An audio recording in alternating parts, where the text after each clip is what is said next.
تم نے کوئی تبصرہ نہیں کیا نوال؟ مسلسل بولتے نوین کو اچانک ہی اس کی بے تحاشا خاموشی محسوس ہوئی۔ کیسا تبصرہ؟ وہ بری طرح چونکی۔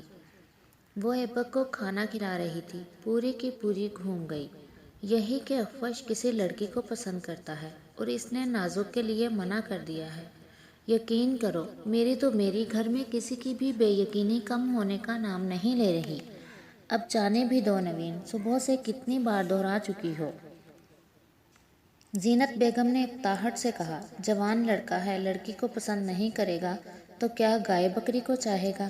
اس میں حیرت کی کیا بات ہے؟ مجھے تو تمہاری حیرت پر حیرت ہو رہی ہے۔ کیوں نوال؟ ایک تو ہر کوئی اس کے رائے جاننے کا مشتاق تھا۔ وہ جی بھر کے جھنجھلائی۔ اشتیاق احمد نے وقتی حیرانی کے بعد فخر سے گردن تانی تھی۔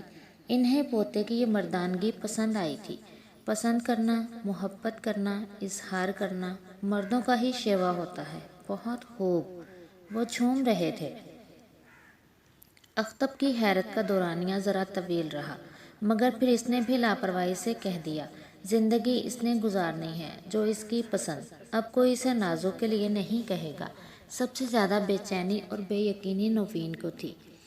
اتنا چھوٹا سا میرے سامنے کا بچہ بچپن میں اپنی ذرا ذرا سی تکلیف پر میرے پاس آتا تھا۔ ارے اپنے ہاتھوں میں پینسل پکڑ کے میں نے اسے لکھنا سکھایا، اور اب کہتا ہے اسے کوئی پسند ہے اور مجھے خبر تک نہیں، یعنی کہ حد ہو گئی۔ یہ دنیا کا انوکھا واقعہ نہیں ہے۔ حیران تو آپ یوں ہیں جیسے آگ نے آپ کا ہاتھ نہیں جلایا یا 4 بالٹی پانی سے نہیں نہا لی اور مجال ہے ذرا سی بھی گیلی ہوئی ہوں۔ جیسے ڈونلڈ ٹرمپ تائب ہو گیا ہو، جیسے ریل کے ٹوائلٹ میں پانی موجود ہو، جیسے کریلے کی بیل پر انگور لگ گئے ہوں، جیسے۔ بس نوین نے اس کے منہ پر ہاتھ رکھ دیا۔ ویسے وہ لڑکی ہوگی کون؟ سوچنے کی بات ہے نا، جس نے اخفش کے دل کو جیت لیا۔ ہاں تو آپ سوچئے، مجھ سے کیوں کہہ رہی ہیں؟ وہ لیٹ گئی، منہ پھیر لیا، کشن رکھ لیا۔ خیر اب سوچوں گی نہیں، کان پکڑ کے اسی اخفش کے بچے سے پوچھوں گی۔ ہاں، نوین نے پوچھ کر ہی دم لینا تھا، تو پھر کیا ہوگا؟ نوال کی نیند تو کیا، طوطے چڑیاں سب اڑ گئے تھے۔ نوین نے پوچھنا تھا کہ نہیں، مگر سب نے پوچھ پوچھ کر ناک میں دم کر دیا۔ نوال کی ناک میں دم۔ تمہیں کچھ اندازہ ہے نوال؟ اختب نے باقاعدہ بلوا کر گمبھیر لہجے میں پوچھا۔ وہ فوراً چوکنا ہو گئی، گردن بھی نفی میں زور و شور سے ہلائی۔ نہیں، بالکل نہیں۔ اچھا؟ اختب کے انداز میں بے یقین مایوسی آ گئی۔ نوال بھاگی۔ کارڈور کے اختتام پر لان کی جانب کھلتی کھڑکی تھی، جس کی چوکھٹ پر کوہنی ٹکائے ہتھیلی پر ہاتھ جمائے دور کسی غیر مرئی نقطوں کو تکتی سمن بکمن سی صوفیہ دادی۔ کتنے زور سے ان کی سیڑھی اس ایک موڑ میں پھنسی تھی۔ نوال نے دبے قدموں سے نکل جانا چاہا۔ نوال، ادھر آؤ بچے۔ ان کی آواز میں کسی پرانے کلاسیکل راگ سا درد تھا۔ جی دادی جان۔ وہ سارے خدشات بھلا کر پیش ہو گئی۔ تم تو بڑی سمجھدار بچی ہو نوال۔ جی دادی۔ اس نے جی جان سے اس بات میں سر ہلایا۔ آپ کی طبیعت ٹھیک ہے؟ ہاں، بس سر میں درد ہے ذرا۔ انہوں نے سر مسلا۔ اوہ، میں بام لگا دوں؟ صوفیہ دادی نے جواب کے بجائے سر پیچھے ڈال دیا۔ وہ بھاگ کر بام لے آئی اور پوری ہمدردی سے لگی رگڑنے اور ان سے ہلکی پھلکی باتیں کرنے لگی۔ لان کے سوٹ بھی کتنے مہنگے ہو گئے ہیں نا؟ ایگزیبیشن سے لائی تھی یہ والا، 3000 سے سٹارٹ تھے، میں تو بھاگ گئی۔ اسٹوڈنٹ ہوں، باپ ریٹائرڈ ہے، کہاں سے پورے کروں گی؟ پھر خاص میرے لیے اس نے 50 روپے کم کیے، تب میں مانی اور 3 سوٹ لیے، پورے 150 روپے بچائے۔ اچھی شاپنگ سینس ہے نا میری؟ صوفیہ دادی کا غمزدہ چہرہ مزید الم کی تصویر ہو گیا، اور کوئی وقت ہوتا تو ہنس ہنس کر دوہری ہو جاتی۔ میں اب جاؤں؟ تھوڑا کام ہے، آپ بھی چل کر کمرے میں آرام کریں۔ وہ کھڑی ہو گئی۔ میں چھوڑ آؤں آپ کو؟ اس نے ان کی وہیل چیئر کے ہینڈلز پکڑے، مگر ساری مکاریاں تراریاں دھری کی دھری رہ گئیں۔ صوفیہ دادی نے ہینڈل پر جمع اس کا ہاتھ تھاما اور اسے اپنے سامنے کر لیا۔ تمہیں آئیڈیا ہے کہ وہ کون ہے؟ وہ کون؟ وہ؟ اس نے تجاہل برتنا چاہا۔ اوہ، وہ لڑکی جسے اخفش نے پسند کیا ہے۔ اوہ میرے خدا، انہیں تو کچھ کہہ نہیں سکتا تھا۔ اپنا سر پیٹنے کو دل چاہا، مگر یہ بھی کہاں ممکن تھا۔ میں کیسے بتا سکتی ہوں دادی جان؟ خیالات سے قطع نظر اس کے لہجے سے شہد ٹپکا۔ مجھے کیا پتا، اس لڑکی کا پتہ کرو نوال۔ مجھے کیا پتہ، اس لڑکی کا پتہ کرو نوال۔ اچھا، اس کی آواز مردہ ہو گئی۔ تو پھر کب؟ آپ ہاتھ چھوڑیں گی تب ہی تو جاؤں گی نا پتہ کرنے۔ اوہ، انہوں نے جلدی سے ہاتھ چھوڑا۔ بی بی نوال یوں بھاگیں جیسے جان بچی سو لاکھوں پائے۔ مگر مصیبت ٹلی تھوڑی تھی۔ جب وہ خطرے کی حدود مطلب اپنے اور ان کے لان کی درمیانی دیوار پھاندنے ہی والی تھی، تب میرون شرٹ بلو جینز میں باڑ کے پاس اپنے پریشان بالوں کو ہاتھ سے سنوارتے، مونچھوں پر ہاتھ پھیرتے اشتیاق احمد کی نظر اس پر پڑی۔ بانچھیں چر گئیں، اسے بھی مسکرانا پڑا۔ میں بہت پریشان ہوں نوال۔ ہاں میں بھی۔ کیوں، تم کیوں؟ آپ جو پریشان ہیں اسی لیے۔ ہاں، ایسے مقام محبت میں آ جاتے ہیں جب دل ایک ہی لے پر دھڑکنے لگتے ہیں۔ وہ گردن اٹھا کر آسمان کو دیکھنے لگی۔ یہ گہری بات کہیں اوپر لکھی ہوئی تھی شاید۔ محبت؟ کون سی محبت؟ نوال سٹپٹائی۔ کہیں دادا جان کو؟ تمہاری اور میری محبت نوال۔ مجھے یقین تھا ایک تم ہی ہو جس سے دل کی بات کر سکتا ہوں۔ کون سی بات؟ کاش اسے کوئی آواز دے لے۔ بھاگوں تو کیسے بھاگوں؟ وہ کمینہ بم پھوڑ کے اب مزید کچھ پھوٹنے کو تیار نہیں۔ بتاؤ اب میں کس سے پوچھوں؟ نوال نے دوپٹہ اپنے چہرے کے گرد کسا۔ اتنی باتوں میں لفظ کمینے نے دلی تسکین دی تھی۔ میں آپ کے لیے کیا کر سکتی ہوں دادا جان؟ وہ جذبات میں بہہ ہی گئی آخر۔ دل کی نرم جو تھی۔ پتہ کرو وہ لڑکی کون ہے۔ ایک بار، بس ایک بار مجھے پتہ لگ جائے۔ ان کی آنکھوں سے گویا خون ٹپکنے لگا۔ تو یعنی آپ کو بھی نازک اندام پسند تھی؟ یہ حیران کن بات تھی اس کے لیے۔ بات پسند کی نہیں، زبان کی ہے۔ صوفیہ بیگم نے زبان دی تھی اس کی نانی کو۔ زبان؟ کب؟ نوال بھونچکی رہ گئی۔ زبان دے دی تھی؟ ابھی تو وہ اس سے باتیں کر رہی تھیں۔ اور لیلا بیگم کی تو اپنی زبان خوب تھی، مانگنے کی کیا ضرورت؟ کیوں؟ محاورہ بولا ہے میں نے۔ اوہ، نوال نے سینے پر ہاتھ رکھ کے سکون کا سانس لیا۔ وہ لڑکی کون ہے؟ میں کیسے پتہ لگا سکتی ہوں؟ میں تو اس شہر میں اجنبی ہوں، مجھے تو گلی کے کونے کا بھی پتہ نہیں۔ نوال نے پلکیں پٹ پٹا کر معصومیت کی حد کر دی۔ تم اکیلی نہیں ہو، میں تمہارے ساتھ ہوں۔ دادا جان نے سینہ تانا۔ ہم اس گلی کا، شہر کا چپا چپا چھان ماریں گے۔ وہ خلاؤں میں دیکھ رہے تھے۔ اس نے دہرایا۔ ہاں، تم تیزی سے اسے دیکھا۔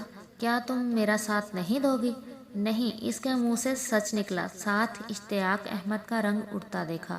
میرا مطلب ہے کیوں نہیں، کیوں نہیں؟ ہاں، مجھے تم سے یہی امید تھی۔ اشتیاق احمد نے اس کے شانے پر ہاتھ رکھا۔ اب میں جاؤں؟ اس نے جان چھڑانی چاہی۔ نہیں نا، ابھی ہم چائے کی 2 پیالیوں پر اپنا لائحہ عمل طے کریں گے۔ نہیں، نوال کا سر زور سے ہلا۔ آپ چائے کی 1 پیالی پر سب طے کر لیں، مجھے بتا دیجیے گا بس۔ ہیں؟ اچھا، چلو یہ بھی ٹھیک ہے۔ وہ فوراً مان گئے۔ نوال اتنی آسانی سے جان چھوٹ جانے پر ابھی کلمہ شکر کہنے ہی والی تھی کہ ان کے اگلے جملے نے دانت کچکچائے، مٹھیاں بھینچی اور بال نوچ لینے کی خواہش کی۔ ویسے سوچنے کی بات ہے نا کہ وہ لڑکی ہوگی کون؟ کون ہو سکتی ہے؟ اوہ، وہ پیر پٹکتی بھاگ پڑی۔ مجھ سے تو سب یوں پوچھتے ہیں جیسے میں اس کی امی ہوں۔ اشتیاق احمد مٹھی پر ٹھوڑی ٹکائے ٹہلنے لگے۔ آخر انہیں اتنا بڑا مشن درپیش تھا۔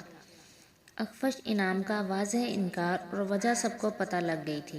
ابتدائی شور غوغا ہائے وائے کے بعد اب جب کہ راوی نے چین لکھنے کے لیے قلم تھام لیا تھا اور ابھی چین کا پہلا صفحہ ہی لکھا تھا کہ صوفیہ بیگم کی آمد ہوئی تھی۔ صوفیہ بیگم تو انہیں دیکھ کر ٹک ٹک دیدم دم نہ کشیدگم کی تصویر بن گئی تھی۔ روز فون پر بات ہوتی تھی، مگر مجھے ذرا اندازہ نہ ہوا کہ صوفیہ اتنی بیمار ہے۔ آپ میں سے بھی کسی نے نہیں بتایا۔ سب کو کڑی نگاہوں سے دیکھا۔ آپ نے پوچھا ہی نہیں، بلکہ آپ تو فون پر آنٹی کے علاوہ کسی اور سے بات ہی نہیں کرتی۔ نوین اتنی صاف گو تھی؟ نہیں، مگر منہ سے سچ نکل گیا۔ کیا آنکھوں کا بھی پرابلم ہو گیا ہے؟ نظریں نہیں ملاتی؟ اگلا سوال پچھلے سے بھی کڑا۔ کیسے ملائیں نظریں؟ پوتے نے اس قابل ہی نہیں چھوڑا۔ صدمے سے پر یہ آواز اشتیاق احمد کی تھی۔ کیا کہا؟ لیلا بیگم نے کچھ گومگو سی کیفیت میں دیکھا۔ پوتے نے کیا کیا؟ پوتا؟ کون پوتا؟ اچھا، میرا پوتا۔ ماشاء اللہ، بڑا ہی سمجھدار بچہ ہے۔ آئے دن کچھ نہ کچھ کرتا رہتا ہے۔ بھگتنا ہمیں ہی پڑتا ہے۔ آخری جملہ زیر لب کہا۔ اختب نے گھور کر دیکھا۔ نوین کو اعتراض ہوا۔ اب ایسا بھی کچھ نہیں کر دیا اس نے، کسی کو پسند ہی تو کیا ہے۔ گلاس اٹھانے کے بہانے ذرا سا جھک کر کہہ دیا۔ یہی بات اونچی آواز سے کہہ دو نوین، اشتیاق احمد نے بلند آواز سے کہا۔ لیلا بیگم نے انگشت شہادت کان میں زور زور سے ہلائی۔ ابھی تک میرے کان بج رہے ہیں، جہاز سے اترنے کے بعد گھوں گھوں رہتی ہے دیر تک۔ آپ لوگ باتیں کر رہے ہیں، مجھے سنائی ہی نہیں دے رہا۔ بس اللہ کا خصوصی کرم ہی کہہ سکتے ہیں، اختب ولی ہو گیا۔ نازو کا بہت دل ہو رہا تھا، سب کو یاد کرتی تھی، اتنا زیادہ کہ حد نہیں۔ یہاں گزرے وہ چند ہفتے تو جیسے زندگی کا حاصل ہو گئے۔ بہت بھولی اور سیدھی محبتوں سے گندی بچی ہے میری، نام لے لے کر یاد کرتی تھی۔ خاص طور پر صوفیہ سے تو اسے اتنی محبت ہو گئی کہ بس، کہتی تھی ان سے میرے جیسے خوشبو آتی ہے۔ میں نے کہا ماں اور ماسی میں کیا فرق؟ ہا ہا ہا، لیلا بیگم نے ہنس کر انداز نشست بدلا۔ نوین گھبرائی، بڑی مشکل سے بچے سلائے تھے اور یہ ہنسی انجن کی گڑگڑاہٹ جیسی تھی۔ نوین اور اختب کو بھی یاد کرتی تھی اور آپ کا ذکر تو ہر وقت ہونٹوں پر رہتا تھا۔ اشتیاق بھائی، کہتی تھی، اتنی اچھی باتیں کرتے ہیں نانا جان۔ اف، اشتیاق بھائی کی آنکھیں آخری حد تک کھل گئیں، سرما بھی پھیل گیا۔ باتیں؟ کون سی باتیں؟ کب کی تھی انہوں نے نازک سے باتیں؟ اور وہ بھی ایسی جن کی یاد گھر تک کھینچ لائی؟ حیران نوین بھی تھی۔ سال بھر کے فون کے تعلق میں اگر کبھی غلطی سے فون اس نے اٹھا بھی لیا تھا تو لیلا آنٹی نے اور اس نازک نے سلام کے بعد سیدھا صوفیہ کا پوچھا تھا۔ اور یہی نہیں، فیس بک پر نوین کی فرینڈ ریکویسٹ کو آج تک اوکے کا سگنل نہیں ملا۔ اور ذکر یاد کرنے کا تعلق، یہ تو سہیل وڑائچ کے کھلے تضاد سے بھی بڑا کھلا تضاد تھا۔ مگر کیوں؟ شروع کے 2 پیریڈز آف تھے، اس کا لمبی نیند لینے کا ارادہ تھا، مگر بدقسمتی سے آنکھ وہیں صبح 6 بجے پٹ سے کھل گئی۔ آنکھیں زور سے میچیں، اوندھی لیٹی، منہ پر تکیے رکھے، مگر سب بے سود، پلک پلک سے جڑ کر نہ دی۔ اب یہ حال تھا، نہ جاگی ہوئی تھی نہ سوئی ہوئی۔ اس نے بھاڑ سا منہ کھول کر جمائی لی، تب ہی آنکھیں پٹ سے کھل گئیں۔ اتنی صبح صبح خیریت؟ وہ سیدھی ہوئی، یہ صوفیہ بیگم تھیں، پریشان، ہراساں، ادھر ادھر دیکھتی جیسے چھپ رہی ہوں۔ آپ صوفیہ دادی، خیریت ہے نا؟ وہ جست لگا کر ان تک پہنچی۔ وہ آ گئی رات، ان کے لہجے سے بھی سراسیمگی ٹپکتی تھی۔ آپ ایسا کریں، سارا الزام اس کے سر رکھ کے بریت ذمہ ہو جائیں کہ سب اس کا کیا دھرا ہے۔ آج کل کے لڑکے کب کسی کی سنتے ہیں؟ وہ اب اس کے علاوہ اور کیا کہہ سکتی تھی؟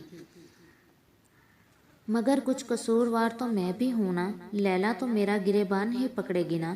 اب میں کیا کروں نوال؟ صوفیہ دادی نے اس کی ٹھوڑی اوپر اٹھاتے ہوئے کچھ ایسی دلگیری سے پوچھا کہ نوال اپنی فکر و پریشانی، غم، غصہ بھول بھال کر ذہنی طور پر پوری طرح حاضر ہو کے ان کی طرف متوجہ ہو گئی۔ آپ کو کچھ کہنے کی ضرورت نہیں ہے۔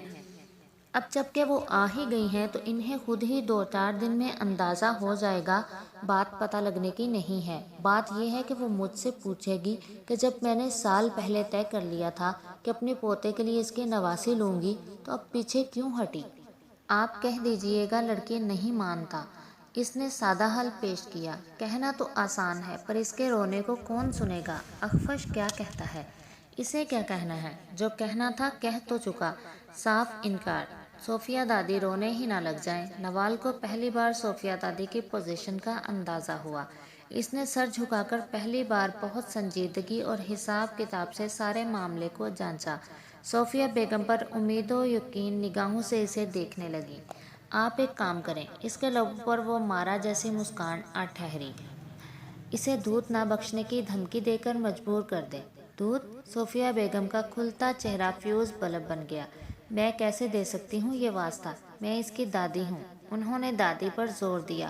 تو اس ڈبے کا واسطہ دے دیں جس کمپنی کا دودھ آپ استعمال کرتی تھیں۔ وہ بس پھر پل بھر کو سٹ پٹائی تھی۔ اللہ کے لیے بچی، تم تو سنجیدہ ہی نہیں ہو۔ جتنی سنجیدہ میں اب ہوں نا، اتنی تو زندگی میں کبھی نہیں ہوئی دادی جان۔ نوال نے ڈیلے گھمائے۔ دودھ نہ صحیح اس محبت کا واسطہ دیں جو آپ نے اسے دی یا پھر اس نے آپ سے کی، بس یوں سمجھیں کام ہو گیا۔ اس نے چٹکی بجائی۔ مان جائے گا۔ آپ نے کیا فلمیں نہیں دیکھی کبھی؟ وہ پرانی والی دیکھیں۔ نوال نے اپنی کرسی ان کی وہیل چیئر سے جوڑی اور جانچتی نگاہوں سے چاروں طرف دیکھا، کہیں کوئی سن تو نہیں رہا۔ محبت کا واسطہ دیں، پرورش کے تانے، راتوں کو جاگنے کا احسان، نہ مانے تو اگلا مرحلہ آئے گا بیماری کا۔ آپ دھڑام سے سینے پر ہاتھ رکھ کر گر جائیے گا، میں ہارٹ اٹیک کا شور مچا دوں گی۔ کیا؟ انجیوگرافی کے دوران مولوی صاحب کو بلوا لیں گے، آپ کہہ دیجیے گا یہی میری آخری خواہش ہے۔ کیا وہ مان جائے گا؟ ناراضی اور بھوک ہڑتال کا آپشن بھی رکھا جا سکتا ہے۔ نوال کا دماغ اور زبان صحیح سمت میں چل رہے تھے۔ صوفیہ دادی دم بخود تھیں، یہ سب تو ان کے اوپر منحصر تھا اور ان کی اداکارانہ صلاحیتیں صفر تھیں، یہ نوال کو نہیں معلوم تھا۔ یہ فیصلہ کرنا بہت مشکل تھا کہ سامنا ہونے پر اخفش حیران ہوا تھا یا نازک اندام کی سانس سینے میں اٹک گئی تھی۔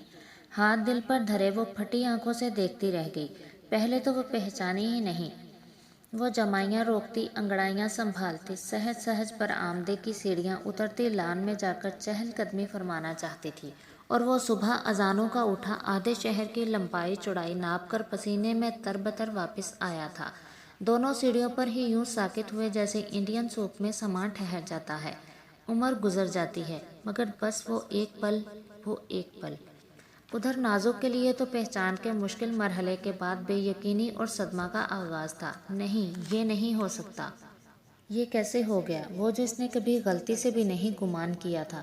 جبکہ اخفش حیرت کے سمندر سے نکلنے کے بعد طیش کے صحرا میں بھٹکنے لگا۔ نہیں دادو، یہ نہیں کر سکتی، کبھی نہیں۔ وہ ان سے ایسی امید نہیں کر سکتا تھا۔ وہ نازک کو وہیں ساکت چھوڑ کر دن دناتا اندر پہنچا اور بدترین خدشہ مجسم سامنے ڈائننگ ٹیبل پر اپنی تمام تر جلوہ سامانیوں کے ہمراہ موجود تھا۔ نہیں، لیلا، او لیلا، کیسی وہ لیلا؟ ایک کے بعد دوسرا گانا۔ اوہ اخفش، کتنی راہ دکھائی تم نے۔ لیلا بیگم کے ہونٹوں سے کپ لگا تھا جب اس پر نظر پڑی۔ تیزی سے گھونٹ نگلا، کپ رکھا اور دونوں باہیں وا کرتی کھڑی ہو گئیں۔ رات کتنی دیر تک میں نے جاگ کر تمہارا انتظار کیا۔ جی؟ وہ بازوؤں میں یوں تھا جیسے بڑی مرغی کے حصار میں چوزا۔ یہ تمہیں کیا ہو گیا ہے؟ کیا حال کر لیا تم نے؟ کھانا پینا چھوڑ دیا کیا؟ وہ اب اس کے شانوں پر دونوں ہاتھ جمائے سخت تعجب سے اسے سرتپا دیکھ رہی تھیں۔ پھر سخت شکایتی نگاہیں صوفیہ بیگم کی جانب اٹھ گئیں۔ تم نے ایک بار نہیں بتایا صوفیہ، اخفش بیمار ہو گیا ہے۔ بیمار؟ صوفیہ بیگم نے منہ اٹھا کر نوین کو دیکھا۔ نوین نے اخفش کو، وہ سختی سے تردید کرنا چاہتی تھی مگر اخفش نے طراری دکھائی۔ جی بس وہ بخار تھا معمولی سا، بگڑ گیا تو ڈاکٹر کو دکھاتے۔ وہ چہرے کو دیکھتی جا رہی تھی۔ انہوں نے ناقابل علاج کہہ دیا ہے۔ یہ کیسے ہو سکتا ہے؟ لیلا بیگم نے سب کو دیکھا۔ یہ دنیا ہے لیلا آنٹی، اور دنیا میں کیا نہیں ہوتا۔ اس نے کندھے جھکا لیے۔ مگر ایسے ہی مذاق کر رہا ہے۔ صوفیہ دادی نے شکوک و شبہات کی رسی دراز ہونے سے پہلے کھینچی۔ اخفش نے منہ بنایا۔ اس کا بخار وہ اتنا طویل دینا چاہتا تھا کہ لیلا بیگم کانوں کو ہاتھ لگاتی بھاگ پڑتی۔ ہمراہ نواسی، مگر یہ دادو، اف! نہیں، مجھے تو مذاق نہیں لگ رہا۔ تم نے کیا اسے غور سے دیکھا نہیں؟ یہ کہاں سے لگ رہا ہے وہ اخفش جو مجھے پسند تھا؟ اوہ، یعنی اپنے آپ کو پسند نہیں؟ اخفش نے شدید خوش امیدی سے پوچھا۔ نہیں نہیں، پسند تو ہو، مگر… انہوں نے اس سے بھی تیزی سے امیدوں کا گلا گھونٹا، مگر ساتھ ہی وہ اسے بغور دیکھے ہوئے کچھ مشکوک لگ رہی تھیں۔ اخفش نے تولتی نگاہوں سے انہیں دیکھا تھا۔ آپ کس کس بات پر حیرت کا اظہار کریں گی نانو جان؟ نازک کے لہجے کی تڑپ لیلا بیگم کو بے چین کرنے لگی۔ ہم تقریباً 1 سال بعد ملے اور اس نے مجھے ہائے تک نہیں کہا۔ حال چال اور بات چیت تو خواب ہی سمجھے۔ تو تم پہل کر لیتی میری گڑیا۔ کیسے کر لیتی پہل؟ وہ تو مجھے دیکھ کر یوں ہو گیا جیسے بھوت دیکھ لیا ہو۔ نازک کی بوجھل آواز ہو گئی۔ اپنے لیے ایسا لقب استعمال کرنا دل گردے کا کام تھا۔ لیلا بیگم خاموش ہو گئی۔ اور سب سے بڑھ کر آپ نے اس کی حالت دیکھی؟ وہ کہیں سے بھی سال پہلے کا اخفش نہیں لگ رہا تھا۔ اصل صدمہ؟ ہاں، وہ کسی بخار کا ذکر کر رہا تھا۔ کوئی بخار وخار نہیں ہے۔ اس نے 1 سال سے فٹنس کلب جوائن کر رکھا ہے۔ ڈائٹنگ اور ایکسرسائز، ہر وقت کیلوریز کاؤنٹ کرتا رہتا ہے۔ اور تمہیں یہ سب کس نے بتایا؟ لیلا بیگم نے بے ساختہ ٹوک دیا۔ یہ تو بیماری کی خبر سے زیادہ خطرناک خبر تھی، نوین بھابی نے۔ مگر اسے سب کی کیا ضرورت پڑ گئی؟ یہی تو سوال ہے، آپ پوچھیں نا اس سے۔ وہ رونقی ہو گئی، شکوہ کناں انداز سے ان کے گھٹنے پر سر رکھ کے لیٹ گئی۔ لیلا بیگم نے اس کے ریشمی بال سہلانے شروع کر دیے، جبکہ دھیان کہیں اور تھا۔ صرف اخفش ہے کیوں؟ وہ خود سے ہم کلام تھی۔ یہاں تو سب کچھ عجیب لگ رہا ہے، جیسے کچھ چھپایا جا رہا ہو، جیسے ہماری سرپرائز آمد نے حیران کم اور پریشان زیادہ کیا ہو۔ اور سب کو چھوڑو، صوفیہ کا رویہ بالکل عجیب سا ہے، ناقابل فہم سا۔ آنکھوں میں آنکھ ڈال کر بات ہی نہیں کرتی، کھوئی کھوئی سی، پتہ نہیں۔ یہی بات۔ لیلا بیگم کا ہاتھ چلتا ہوا رک گیا۔ نازک، جسے وہ سویا ہوا گمان کر رہی تھیں، اچھل کر بیٹھی تھی۔ یہی بات میں نے بھی فیل کی ہے۔ صوفیہ نانو تو بالکل بدل گئی ہیں۔ پہلے تو مجھے اتنا پیار کرتی تھی، مگر اب تو مجھ سے ڈر رہی تھی جیسے۔ یعنی میں نے صحیح فیل کیا۔ لیلا بیگم کی تیوریاں چڑھ گئیں۔ اگر ویڈیو اچھی لگی ہو تو سبسکرائب کر کے بیل نوٹیفیکیشن کو آن کر دیں تاکہ آپ کو ملتی رہیں تمام چینل اپڈیٹس، اور کامنٹ سیکشن میں جا کر اپنی رائے کا اظہار بھی ضرور دیں۔ بہت جلد ملتے ہیں انشاءاللہ اگلے ناول کے ساتھ۔ تب تک کے لیے اللہ حافظ، فی امان اللہ۔